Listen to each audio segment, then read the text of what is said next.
Isang mapagpalang araw na naman po mga kapatid at muli tayong mag-aaral ng salita ng Diyos. At ang salita ng Diyos natin pag-aaralan natin itong kukunin sa Ebanghelyo ng ating Panginoon ayon kay San Mateo, Kabanata 11, talata 28. Sa pamilyar ito na account sa Bible, ang sabi dito, lumapit kayo sa akin, kayong lahat na napapagal at nabibigatan sa inyong pasanin at kayo'y pagpapahingain ko. Mga kapatid, mga magulang, mga kaibigan, ito po ang mabuting balita ng ating Panginoon. Ang papuri at pagsamba ay para lamang po sa Kanya. Itong pinasa natin, pamilyar talaga ito sa Bible, lalo kapag ang pag-uusapan ay mga kabigatan, mga problema, mga suliranin sa buhay o kahit karamdaman.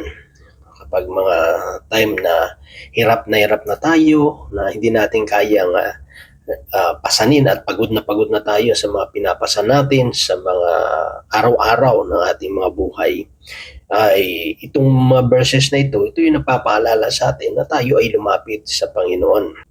At palagi nating naririnig, di ba, na mas maganda pa na yung katawan mo yung pagod kaysa yung isip mo ang pagod. Kasi yung katawan natin, itulog mo lang yan, i-idlip mo lang yan, babalik na yung lakas mo. Pero kapag yung isip natin ay hindi makapagpahinga dahil sa mga suliranin, pagkabalisa, ay hindi ka talaga makaka-relax, diba? Hindi ka makakatulog kasi kahit tulog ka nga, parang half sleep ka lang di ba? Yung kalahating gising, kalahating tulog.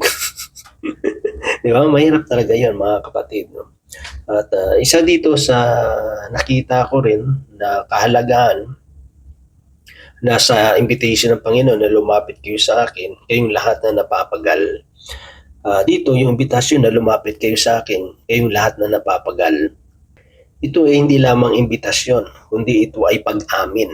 Yung paglapit natin sa Panginoon, ito ay pag-amin, pagpapakatotoo na tayo ay may suliranin, na tayo ay may mga pasanin at napapagod na kailangan natin ng kapahingahan na mula sa ating Panginoon. Napakalaga po kasi yon. Una, naaminin natin na talaga mayroon tayong suliranin, meron tayong problema, meron tayong pinagdaraanan, no? Kunyari may kasalanan tayo o nagawang hindi tama. Yan ang mga bagay kasi na nagpapabigat sa buhay natin. At kung hindi natin yan aaminin sa harapan ng Diyos, mahirapan talaga tayo. Di ba? Kung aminin natin sa sarili natin, hindi natin kaya, kasi hindi tayo matutulungan, di ba? Kung hindi natin aminin na kailangan natin yung tulong ng ibang tao, so walang matutulong sa atin. Kaya napakalaga yun, maging totoo tayo, di ba? Maging honest tayo. Ano ba yung sitwasyon natin? Yung paglapit natin sa Panginoon, yun ay pagpapakita na Lord, ito yung sitwasyon ko. Which is wala naman talaga naman tayong pwedeng itago sa Diyos di ba? Wala naman tayong pwedeng itago sa Kanya. Bakit pa tayo magsisinungaling, di ba? Bakit din natin aaminin sa Panginoon? Alam niya rin naman, di ba? Bakit ka pa mahihiya, alam din naman ng Diyos. Ano pa yung kahihiya mo doon? Kasi alam niyo, kilala tayo ng Diyos Minsan yun ang nagpapabigat sa atin, no? Lalo na sa paglilingkod sa Panginoon.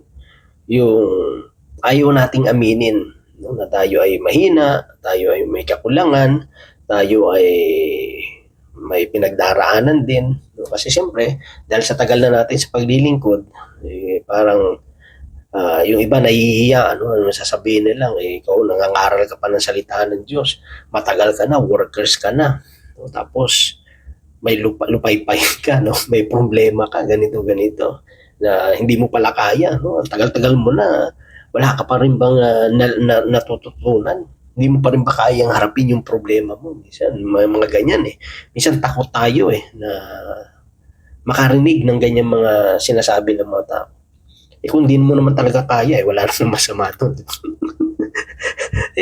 Totoo naman, hindi mo kaya di ba? Minsan yung pride lang kasi natin yan Ayaw na natin kasing aminin na meron din tayong kahinaan. Kasi minsan kahit naman tayo na naglilingkod sa Panginoon diba? Kaya nga kahit si San Pablo Si San Pablo mga kapatid sabi niya nga, nagkaroon siya ng kapansanan. at ito ay nagiging pamalo ni Satanas sa kanya upang hindi siya magyabang. So kahit yun naman sinulat ni San Pablo yun pinaalam niya rin sa mga mananampalataya na pinadala niya ng sulat na yun na makababasa. Kahit nga sa atin ngayon, di ba? Nababasa natin yan.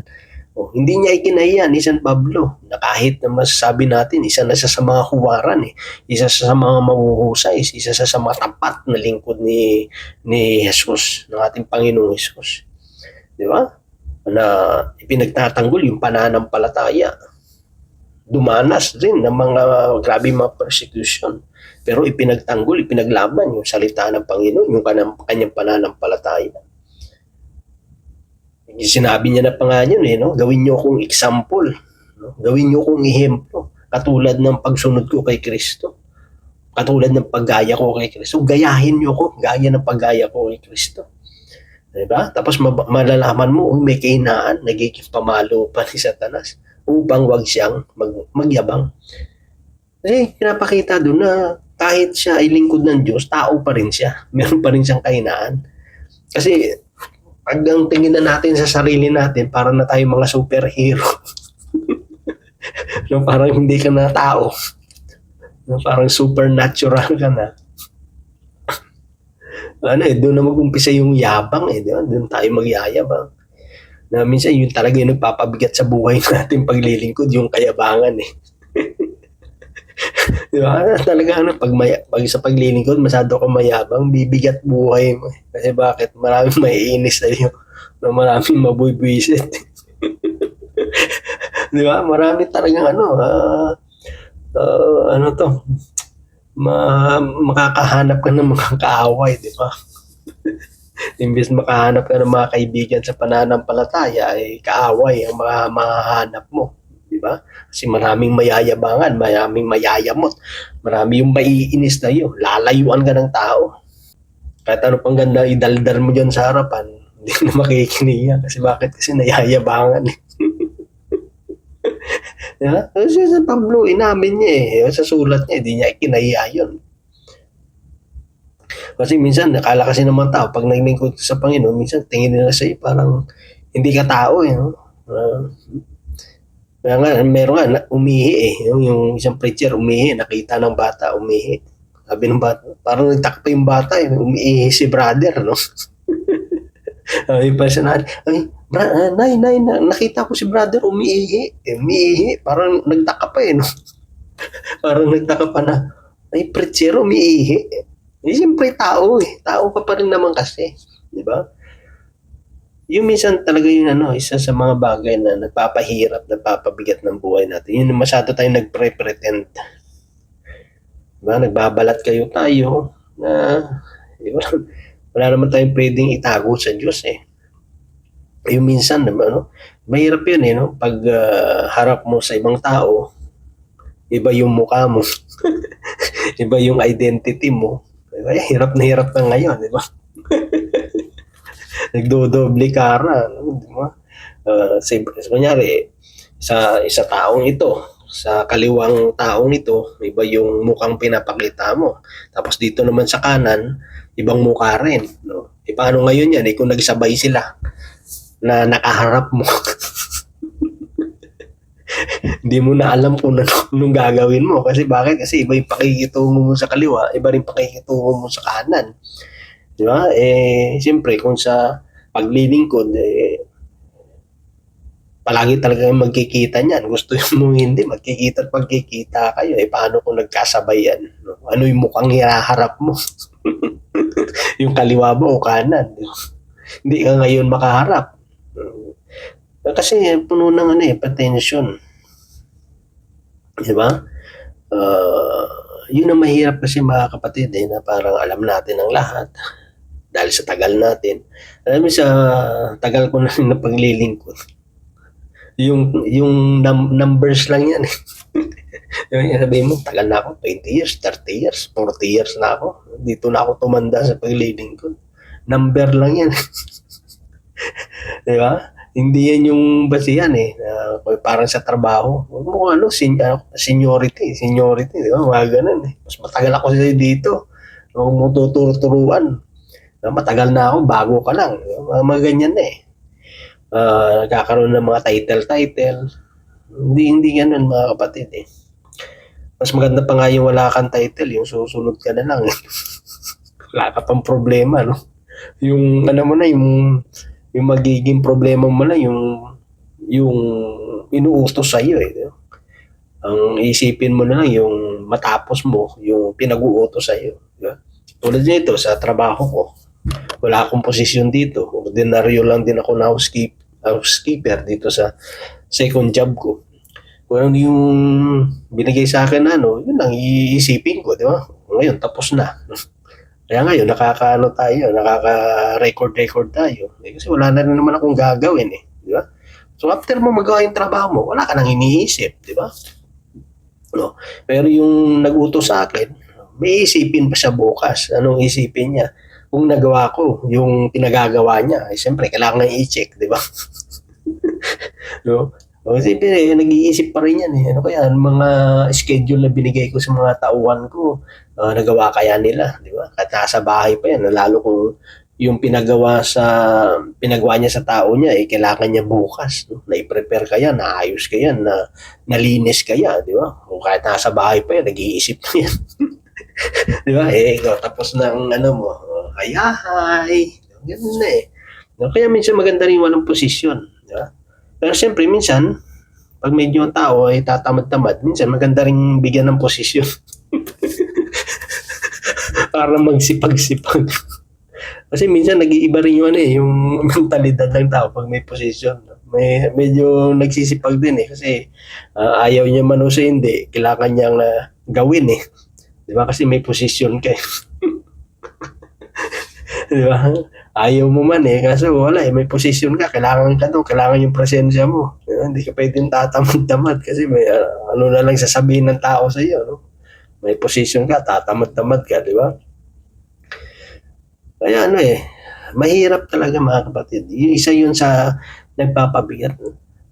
May problema tayo, aminin natin sa Diyos. Wala namang problema dun eh.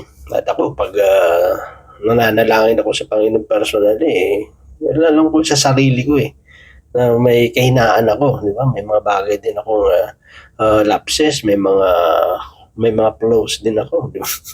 Sa buhay. Siyempre, Lord, sabi ko, Lord, kilala mo ako, Panginoon. Wala naman akong maitatago sa iyo. Di ba? Yun lang eh.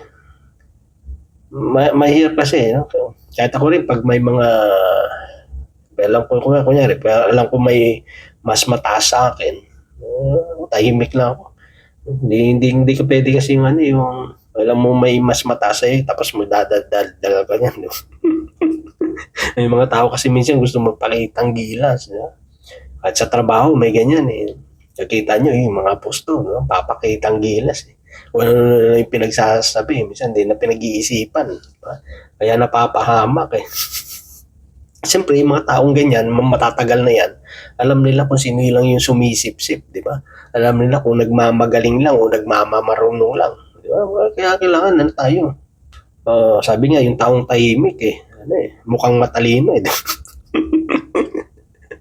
Ang taong tatahimik-tahimik, mukhang nagmumukhang matalino, ang taong tatahimik, pero yung daldal, tapos wala namang laman, no? Puro sabaw. Akala niya, ang ganda-ganda ng mga ng mga suggestion niya, akala niya, ang ganda-ganda ng mga sinasabi niya. Pero kabaliktaran sa realidad, no? Kabaliktaran sa iniisip niya. So dito may kita talaga natin mga kapatid, no, na isa talaga yon. Aminin lang natin sa Panginoon na wala eh. Talaga may problema ako, ito sitwasyon ko. Ito yung pinagdaraanan ko, Lord, hindi ko kaya talaga. Lord, wala, may na talaga ako, Lord. Wala naman masama doon kung aminin natin sa Panginoon. Hindi naman tayo i-judge ng Diyos, hindi naman tayo hindi naman pare katulad ng tao yan, di ba? Nanghihina ako, pagod ako, Lord, sasabihin sa'yo ng tao parang ka pa, i-judge ka pa, di ba? May kung ano pa yung side comment na sasabihin sa'yo, hindi naman Alam naman din ng Diyos kung nag-iinarte ka lang di ba? Alam naman ng Diyos yun eh. Parang sabi, pagod na ako. Alam naman ng Lord kung totoong pagod ka eh. Kung hindi ka talagang pagod na pagod, baka ampasing ka. No, kung tao lang, sasabihin pa sa'yo na wag mo kong pinagluluko-loko, kilala kita, di ba? Yung tao nga eh, kapag kilala ka eh, hindi ka pwedeng luluko-loko eh. Diba? Kasi kilala ka na yan eh. How much more than Diyos? No? Yung maging totoo lang tayo. Kaya honest tayo sa sarili natin. Eh, pinahirapan pa natin sarili natin. Di ba? Kunyari, sa akin, di ba? Dito sa Canada kasi may, ano dito, minsan pag nahayo kasi sa ibang province dito sa Canada, sabihin sa iyo, kailangan, 90% English. Kailangan English 90%. Eh, siyempre, alang-alang naman, alam mo yung capacity mo eh, di ba? Alam mo yung capacity mo. Yung akin, 50-50 lang. Hindi ako pwede yung 90% na puro English kasi ako mismo mahihirapan eh. Kaya ako mismo, alam mo, may mahihirapan ako eh. Alam mo, mas mahirap mag-English sa kapwa mo Pilipino. Mahirap. Oo. Mas maganda pa nga pag ibang lahi yung kaharap mo eh. Di ba? As long you understand my understanding, we understand each other, di ba? Eh, Pilipino, wala, magkamali ka lang ng mga grammar mo, di ba? May iko-comment eh, di ba? Pero pag ibang lahi, as long you understand my understanding, we understand each other, di ba? Ganun lang yan. Kasi siyempre, lalo kapag pangangaral ng salita ng Diyos, kung saan ka mas komportable, nandun naman yung pagtatry mo eh, di ba? Pero yung talagang pipilitin mo, kasi kailangan yung salita ng Diyos kasi kailangan mo siyang maipaliwanag ng mabuti, maipaliwanag na maayos. Paano mo maipapaliwanag na mabuti at maayos kung hirap ka nga kasi naghahanap ka pa kung anong words yung gagamitin mo, di ba? Eh mamaya mali pa yung words na nagamit mo, iba pala meaning niya, eh di na disgrasya pa. Di ba? Ay, akala mo, yun na yung tamang term na sa English. Eh, yun pala, mali pala yun. Eh, pahamak pa. Yung sabi ko nga dahil napilitan ka mag-English, imbis yung sabi sa dyan, 15 verse 5, di ba? Apart from me, you can do nothing. Eh, dahil ikaw, pinilit mo. Eh, sa'yo, nabaliktad. No? Lord, without me, you cannot do anything. Diba? Baliktad pa. Ano yung ibig sabihin doon na siyempre kung saan yung confidence, yung circle of confidence mo, doon ka. Diba? Mahirap na pilitin mo yung sarili mo. Lalo sa mga ngaral na tayo ay nangangaral para ipaliwanag sa tao, ipaunawa sa tao, maliwanag. Eh, kung pipilitin mo, hindi mo talaga ma-explain na, no? Eh, diba? Eh, ano mangyayari doon? Imbis na napaliwanag mo, gumulo yung utak ng tao kasi kung ano yung nasabi mo, di ba? Hindi ako hindi ako doon talaga.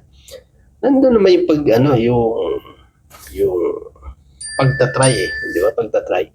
Pero kung nako-compromise, yun yung pinaka-proper term doon, yung nako-compromise na yung mensahe ng Diyos kasi nga pinipilit mo. Eh, hindi na maganda. Hindi na maganda. Eh sa akin dito, kapag puro lang naman din Pilipino, ba't ko papahirapan sarili ko? Di ba? Eh yung sariling wika na nga mismo, marami pa hindi nakakaintindi. Tapos i-Englishin mo pa. Sarili na nga, Pilipino na nga mismo yung pinipreach mo eh. Marami pang hindi nakakaunawa, Pilipino na. Di ba? Eh, how much more, in English mo pa. Siyempre, hindi naman din lahat, nakakaunawa rin ng English. Limitado rin. Di ba? Baka mamaya, mas worse pa yung English niya sa'yo. Tapos, amen din ng amen. Di ba? Mali na pala yung English mo. Amen din siya ng amen. Kasi nga, mas worse yung English niya sa'yo. Di ba? Ano lang yan, maging totoo lang tayo. Kung ito lang talaga yung ito lang yung kaya ko eh. Di ba? Eh, totoo tayo. Alam kong pilitin sarili ko na hindi talaga eh. Di ba? maging honest lang naman tayo. Maging totoo naman. Diba? Basta importante doon, nagtatry. Di ba? Pero yung talagang sabihin na, alam ko sa sarili ko, hindi ko kaya yun, yung 90%. 50-50 pwede pa, pero yung 90%, baka dumugo na yung dumugo na ilong. Ang aslong na mahirap kasi i-compromise yung salita ng Diyos. Kung may papaliwanag mo siya sa kung saan ka komportable, yun ang ano din eh. Ang importante maipasa mo na maayos yung mensahe ng Diyos. Diba? Mahirap na yung parang uutal-utal ka na nag-aagilap ka kung saan mo pupulutin yung yung sasabihin mo, diba? So, yun, isa talaga yun nagpapahirap sa buhay mo.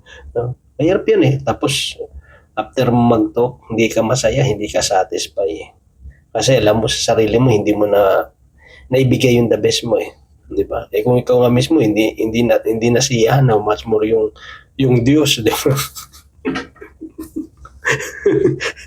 Kung ikaw nga sa sarili mo, hindi nasayangan ka kasi nga hindi mo naibigay yung ano, yung ganda sana ng topic mo eh, kaso talaga napilitan ka na lang. No? Mahirap yan. Parang pinilit ka na lang. So ano mangyari doon? Hindi ka satisfy, hindi ka magiging masaya.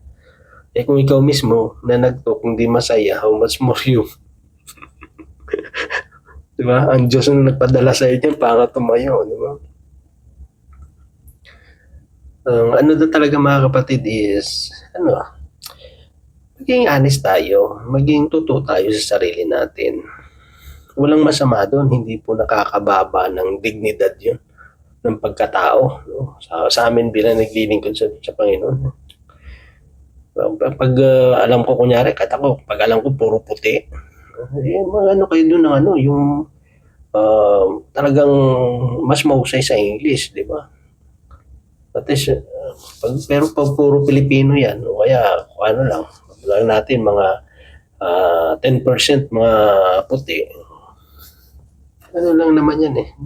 Baka pwede pa tayo dyan, pero kung puro kailangan talaga English 100%, magpapapalit talaga ako, di ba? Lalo siyempre kung salita ng Diyos yan, hindi ko pwedeng compromise yan. Parang magpre-pretend ako na kaya ko. Hello. Di ba? Pag nagpretend ako na kaya ko, mukha ka lang para kang tanga, di ba? Diba? Para ka lang para kang tayo mo, para kang ang tawag doon, may term yan eh. Parang ka naman, pa-hard ka naman. Hindi hard eh. May term yan eh. Parang trying hard yan. Trying hard naman to. Di ba? Imbis maging blessing sa tao eh, baka ano pa yung sabihin, di ba? So, mapupulaan pa yung pangangaral natin. So, yun lang mga kapatid. Simple lang naman eh. Yung gusto talaga pala abot ng Diyos sa atin. Maging totoo lang. Yung paglapit pa lang natin sa Panginoon, sabi niya, lumapit kayo lahat na napapagal eh. Ano na yun, pagpapakumbaba na yun eh. Kasi kung puno ka ng pride isipin mo, hindi, malakas ako. Hindi ako napapagal, malakas ako. Diba? Malakas yung resistensya ko. Hindi ka lalapit. Pero yung paglapit pa lang is a sign na humility. Yung pag-amin na without the help ng Panginoon, nag-English na ako. No? Without the help of the Lord, wala, mahirapan lang tayo. Hindi natin makakamit yung kapahingahan na ibinibigay ng ating Panginoon. So yun lang mga kapatid, na naman Diyos patuloy magpala sa bawat isa sa atin. God bless po sa ating lahat.